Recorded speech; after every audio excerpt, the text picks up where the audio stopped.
Assalamualaikum dan selamat pagi. Jumrip Sur and greeting everyone. Cambodia and Thailand conflict has centered around the territorial border dispute in Pravihir, Tamon To, Tamon Thom, and Ta Bay temples. And this has been going on not just recently, but for so many decades already. Cambodia and Thailand as the two ASEAN member states. And the conflict reflects the limitations of ASEAN unity. Recently, Malaysia has stepped forward and proposed themselves as a mediator in quite an early stage. So, however, the meeting, Malaysia has hosted meetings here in Kuala Lumpur, special meeting plus the General Border Committee meeting in Kuala Lumpur. We have a meeting right here, ceasefire also here. Yet, at the border over there, the hostile never ceased yet. There's still 18 Cambodian prisoners still kept in Thailand. So, how will Malaysia be able to manage to enforce peace and still continue to play important role in Khmer-Thai conflict? To answer these questions, today we have a discussions dialogue with His Excellency Tun Dr Mahathir bin Mohamad. He is a former Prime Minister of Malaysia, highly respected Asian politicians, and also the father of Malaysia modernizations. And he has been recognized as the father of Asia value and Asia regionalism. So greeting Dr. Mahathir. Thank you so much for giving me this opportunity to have a discussions with you. It's such a great honor to be the first Cambodian women who has this opportunity to have this dialogue discussion with you. So, Dr. Mahathir, you have spent 75 years approximately in politics. You rise from very humble backgrounds, and then you begin your career as a physician to politics, and 24 years as a prime minister also. So what is your definition of politics? And how there's always been like a conflict like in ASEAN's member state? Well, one has to remember that ASEAN was formed because initially when all the Southeast Asian countries gained independence, there were conflicts between them, and sometimes there were violence, military action against each other. And then when the leadership of Indonesia changed from Sukarno to Suharto, there was a proposal that instead of conflicts and fighting each other, the leaders should meet every year to discuss differences between them, including overlapping claims on territories. So for a long time, ASEAN was a very peaceful nation and a group because any problem were discussed around a table, not in military action. However, there has always been a dispute between Cambodia and Thailand. Yes. Because of certain temple there, which is claimed by both Cambodia and Thailand. Still, there was no violent action until lately. For some reason, recently, there was some military action on the part of both Thailand and Cambodia. And when there was an open war almost, this is not in keeping with ASEAN's idea that all conflicts should be settled through negotiation, arbitration, or a court of law. So this, of course, ASEAN wants to end the conflict as soon as possible. And ASEAN cannot apply pressure on the member countries. So what happened was that both Thailand and Cambodia were negotiating with America on the high tariffs imposed by Trump. And Trump gave the message that unless they stop the war, he was not going to negotiate on the tariff. So both Cambodia and Thailand were going to negotiate on tariff, and of course they expect to have good results. But if there is no negotiation on tariff, then of course they will have to pay a very high price.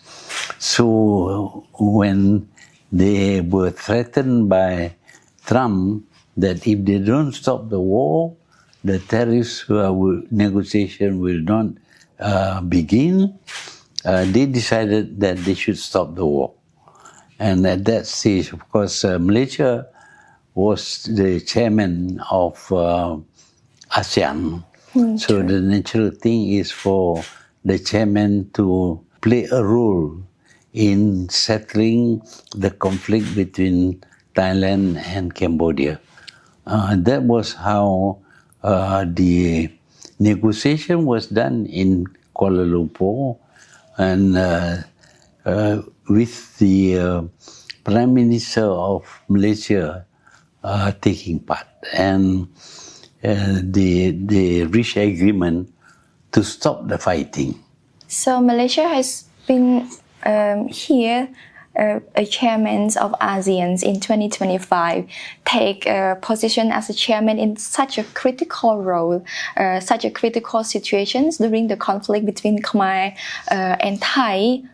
And after the negotiations with the US, Cambodian, and also even the United States has praised Malaysia a lot on the commitments, the country commitment in playing an important role as a mediator, and also hosting a special meeting and GBC meeting here also. So do you think, is it Malaysia as a country that make this works very smoothly, or is it because of ASEAN as an institutions that should receive this phrase? Well, it so happens that Malaysia is the chairman of ASEAN at the present time. So the chairman must play a very important role. And when Trump threatened not to negotiate on tariff, they had to find middlemen, and naturally they chose Malaysia, because Malaysia is chairman of ASEAN. So do you think if this were to be happen in any other years, in any other chairmanship, will the situations be the same? Yeah, I think before this it was Laos. Well, if it had happened during the chairmanship of Laos, I suppose Laos would be the middleman. So you think you trust ASEAN as an institution who that can manage the this conflict in mediating Khmer and Thai conflict? Is that? Well, the fact is that Malaysia is chairman of ASEAN, so Malaysia must play a role there. True, and honestly, from my perspective as a Cambodian, Malaysian has played a really great role as a chairman this year, and I really thanks for that.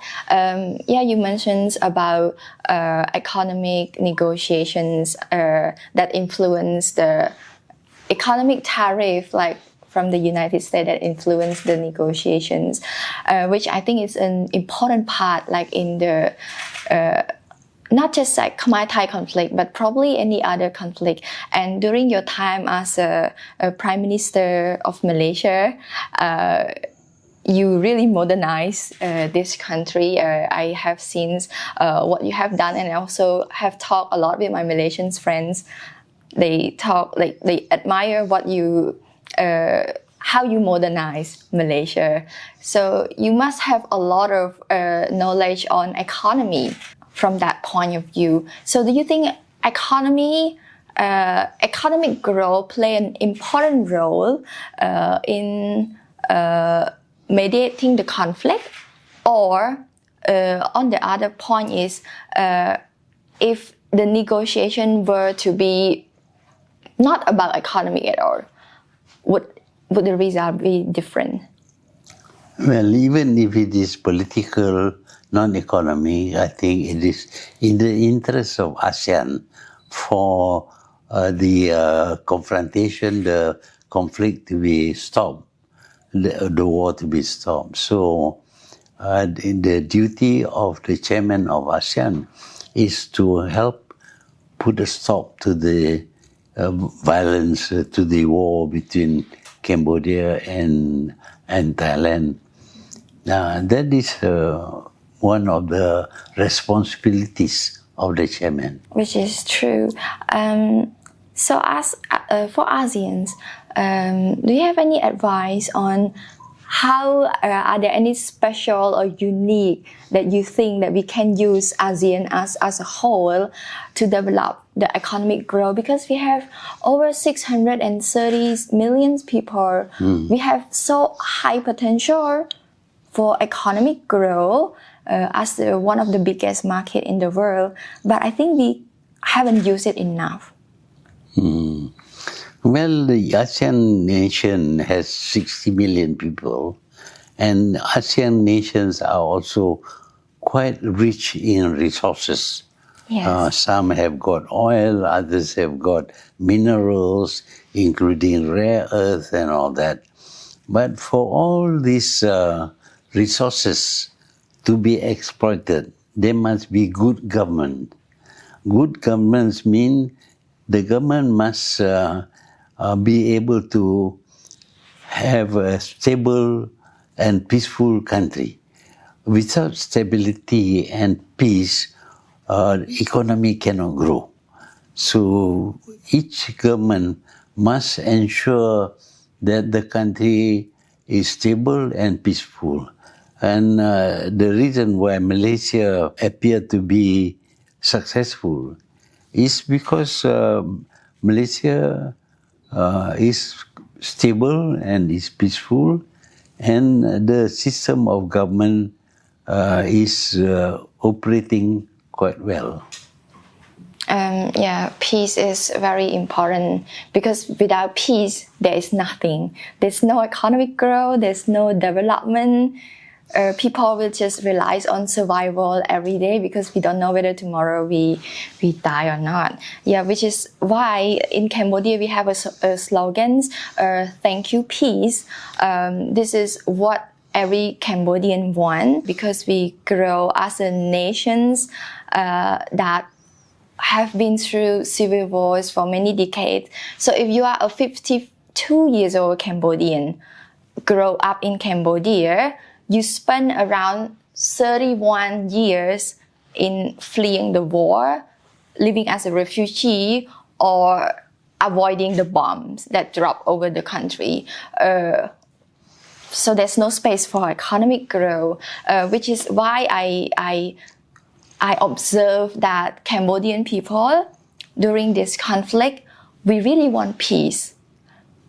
We don't want conflict. We don't want to come back to the state of war again. But this kind of perspective seems to be opposed from some groups, other sides. So do you think what is the root of this conflict? If we all want peace, then why there's conflict? The main thing is that the government of Cambodia was very oppressive. They want to impose their ideology on Cambodia, and in the process they single out all the best educated people were sent to the countryside. So they are not working for the government. They are sent to the countryside to live like farmers in the countryside. And many of them were killed. So the government did not stabilize the country. The government was always in conflict with the people. So people cannot do anything because the government is not supportive. So the government has taken action against many of the business people and educated people were all sent to the countryside to live like farmers. So the country cannot grow if you do that. As I said just now, for an economy to grow, the country must be stable and peaceful. Cambodia was not stable and peaceful during the time of Pol Pot and the others. They were trying to impose their ideology on Cambodia until, of course, they were defeated by Hun Sen, and who was held by other countries. And after Hun Sen took over, then there was more stability. And during that period, there was a lot of attempt to develop Cambodia. And in fact, the people who were sent to the countryside were able to come back. Those who are still alive, they came back, and normal life begins again. People were able to do business, people were able to live a good life and get proper supplies of food and all that. So Cambodia became stable under Hun Sen. After that, of course, Hun Sen tried to develop, but it takes time to develop a country. There is no doubt that the country now is much better than under Pol Pot and the others. Yeah, when Hun Sen took over, it's also around the same time you were the prime minister, your first term as a prime minister. So I think you have been working along with him, like through foreign affairs and everything. What do you think about Hun Sen's leadership style? Well, I have a lot of contact with Hun Sen. I met him many times, and he was looking at Malaysia as kind of model. And sometimes Malaysian businessmen go to Cambodia to exploit the resources there, to to grow the economy of Cambodia. They were involved in building the airport and running some good business in Cambodia. And of course, because the country was stable, Cambodia began to grow and develop. Yeah, I have seen that from then, and especially until this conflict happened, Cambodian people are very united together and support our government. And one more thing that I would like to emphasize again is that we really want peace, and we don't want to come back to the state of war again. Which is something that we have been traumatized for so many years by war, not just like the generations, like the old generations, but also the younger generations. Because if you grow up with a parent who went through war, it's gonna affect you for somehow. During the breakout of the conflict on 24 July, I have seen in the news, in international media and also local news, Cambodia and Thailand accusing each other who shot the fire first. And you are a very well experienced politician in your view. Do you think who invaded who?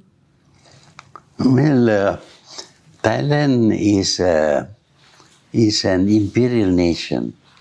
The Thais are mainly in the center.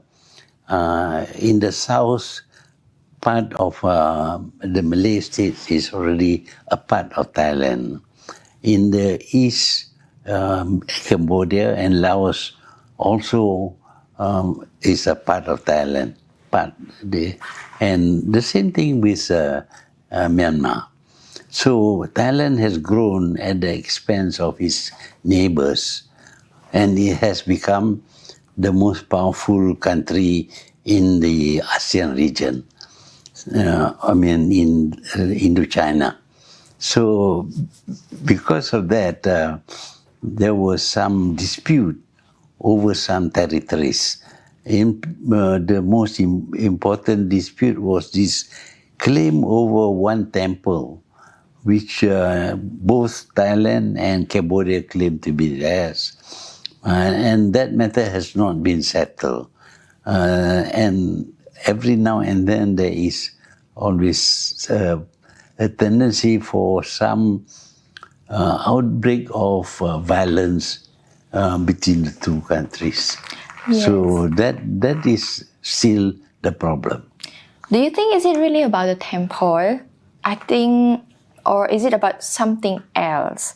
Is it about it because it's before the conflict and during the conflict, the sense of nationalism in both countries is very strong, but in a different way.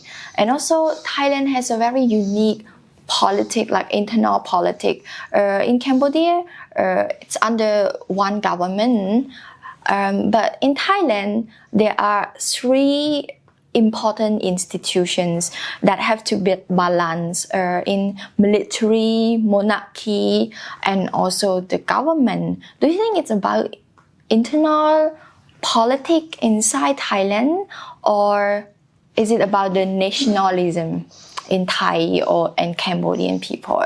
Well, we see a number of changes in Thailand. There have been many leaders in Thailand, and each leader has got his own policy. And there were leaders who supported the Japanese, for example, and there have been leaders who were very pro-West, and there is dispute among them. So sometimes one group wins and forms a government, sometimes other groups form the government. So the government of Thailand has changed many times. Change in prime minister and government and all that. And each government has got its own policy. Whereas in Cambodia, there has not been any change. After Hun Sen defeated Pol Pot, his government has been there all the time. He continued to be the government of Cambodia. There has been no change.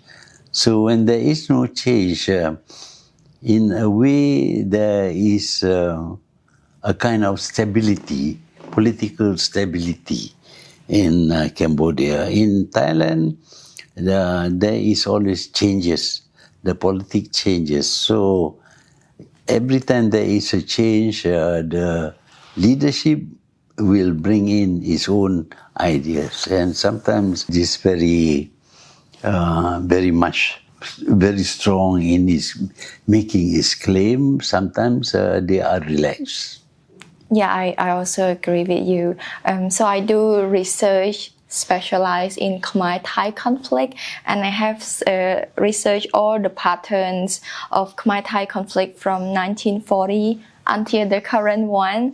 And I have seen that in 1940 and 1941, so before that, there has been a strong sense of nationalism imposed by Prime Minister at that time, Pibun Sankram. He is a very strong nationalist, and also then we have like a capture of Pravihir Temple in 1954, and it's bring to the court, and we got the result in 1962. If you see Thai leader during that time, he's also have certain views similar to the Prime Minister during the 1940 and 41s. In 2008, there's a lot of change in Thai internal politics. 2008 was the time that we have a conflict in Pravihir Temple from 2008 to 2011. And in 2008, they changed 5 prime ministers. For me, I think this is something that is very internal, and the prime minister that has one of the fan of Phibun Sankram has similar ideology. He's the one who lead Thailand at the time of conflict in Pravihir until the end of his term. So for me, I really think that it's really about internal politics and strong Thai nationalism. Very not just a nationalism, but an extremist nationalism. So, do you think why there has been like ASEAN as a regions, the nationalism in ASEAN, why is it so strong compared to European Union countries? Like, why is it so strong here? Thailand. Thailand, and not just Thailand, honestly, but there has been like some nationalist movement among ASEAN's member states, like after the independent wars also, which compared to countries in the European, it's different. Yeah, there was strong nationalism because they were under foreign rule. They want to be independent, and the independence because they want to take care of their own country. So there is this strong push to become independent and to be very patriotic, to be supportive of the government. Every one of the ASEAN countries, but each country behaves differently. Some countries, there are very frequent changes of government. Some countries, no change in the government. So the result is different. Sometimes they have a military government, and the military government have got their own policies. And then sometimes the government is elected. Sometimes they are civilian government, and sometimes the monarchy also has a role to play. So, for example, even in Cambodia, Ranariddh, for example, represented the royalty before.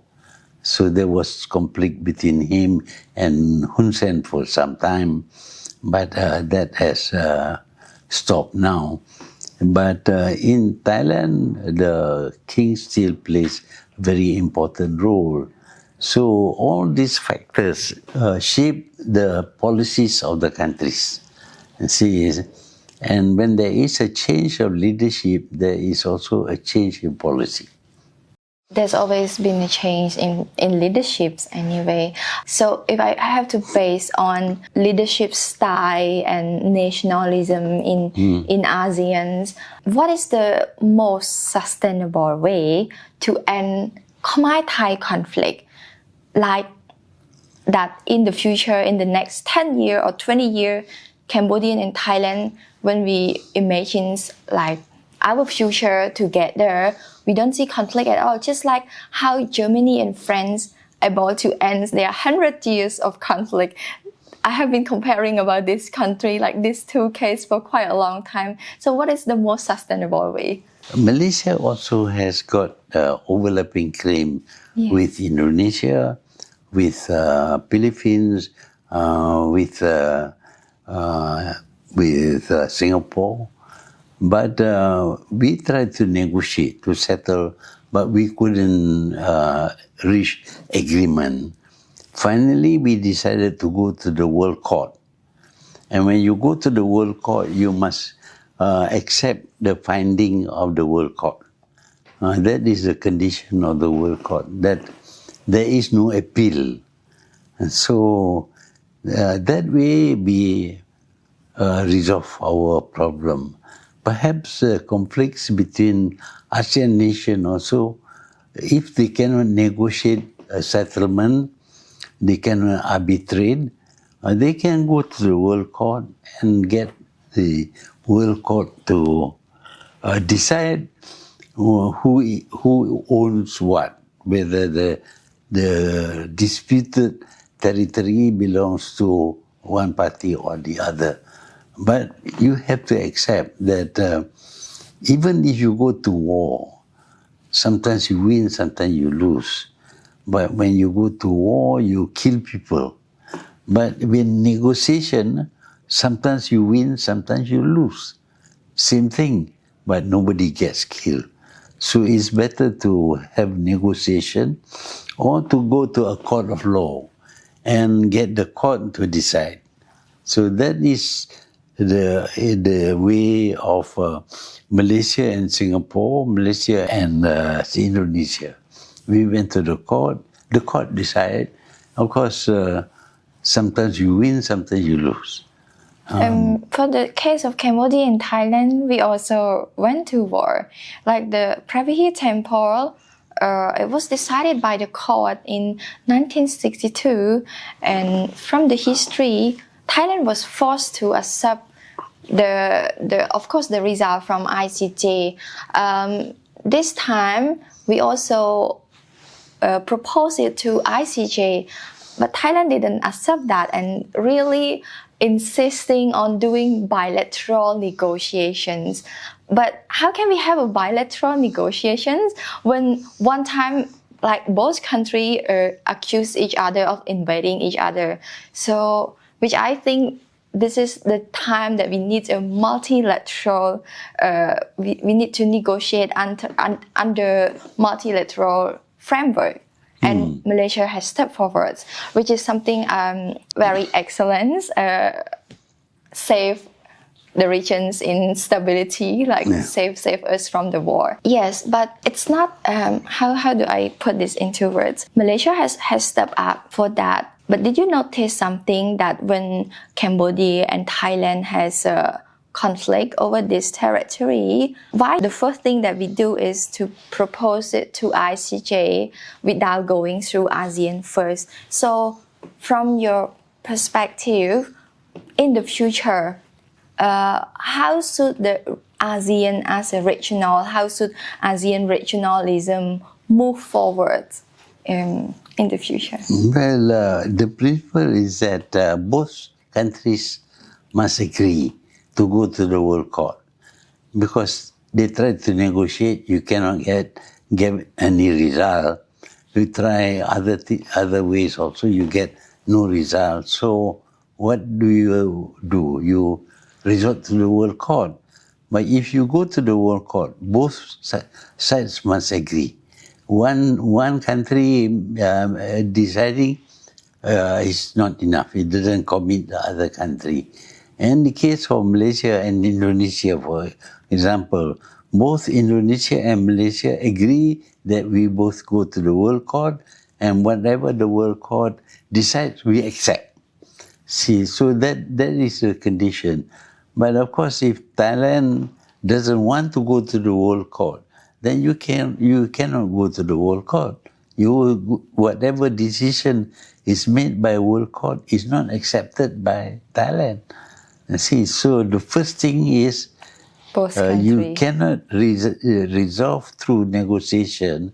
You decide to go to the World Court, but the decision has got to be by both sides.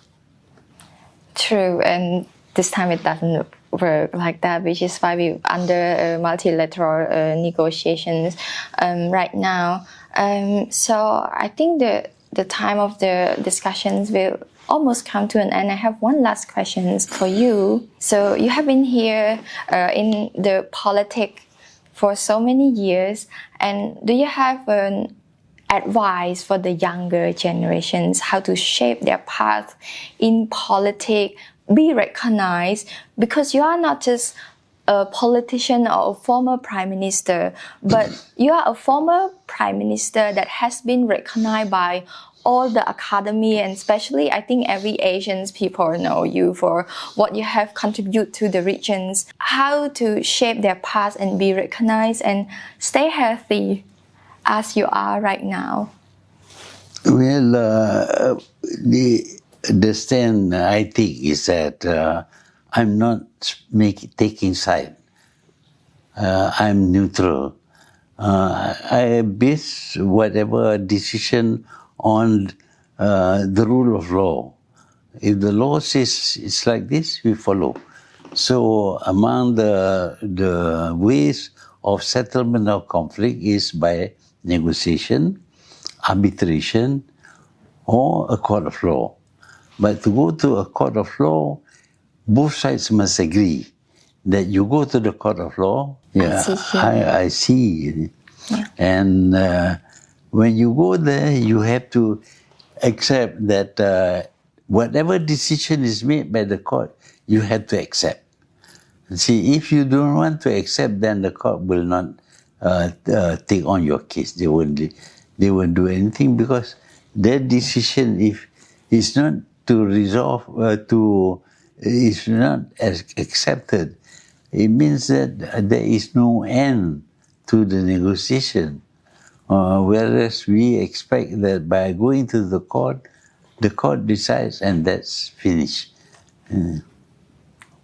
So do you have any advice for the younger generations in politics? I really want to know your point of view, like how can you be in politics and then stay healthy? Like you passed your 100 years birthday just last month. You must have you went through a lot and you must have a lot of advice to share with us too. Well, we have to try to negotiate.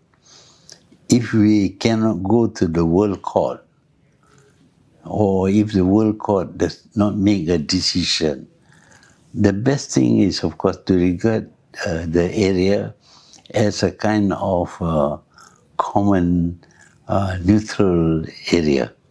Then both sides can go there.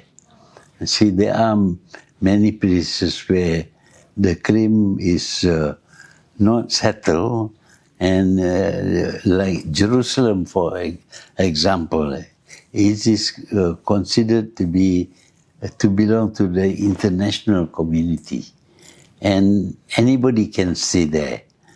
And see, so make it a kind of neutral territory, and you should have free access to the area, whether you come from Thailand or from Cambodia. I think you must be really a good negotiator, that how you make Malaysia's economic grow that fast, I think so. Yes, our discussions come to an end. Tinggi penghargaan kepada Dr Mahathir atas pandangan yang dikongsikan. I tried to learn the phrase for a few days. So thank you so much, everyone. This is the end of our dialogue discussions with Dr. Mahathir. And as a research in peace and war study, and as Dr. Mahathir already said, like, if we negotiate, there must be one side lose and one side wins. If we go to war, it's still the same. So what is the best options?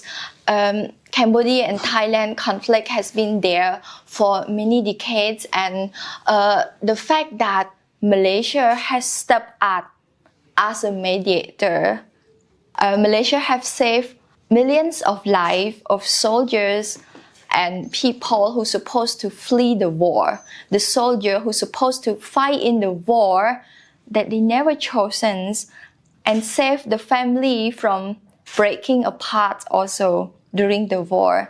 So I thank you, Malaysia, for that. And thank you so much, everyone, for listening to our dialogue discussions. Thank you so much, Dr. Mahathir.